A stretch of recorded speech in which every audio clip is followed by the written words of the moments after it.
And if you've never seen dragon fruit cut, that's what it looks like. And then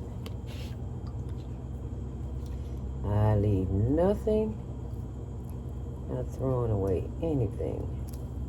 So get that little bitty piece out of there.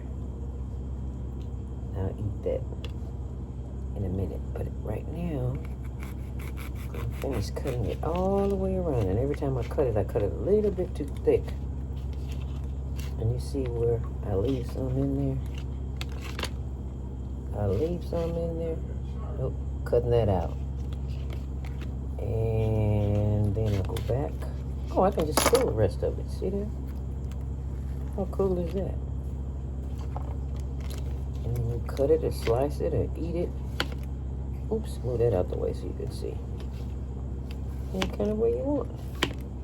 I'm slicing it, and then I'll put it in some hot cereal or juice it. Either one.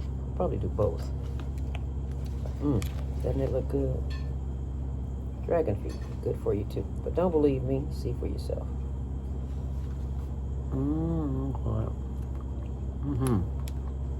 Get you some.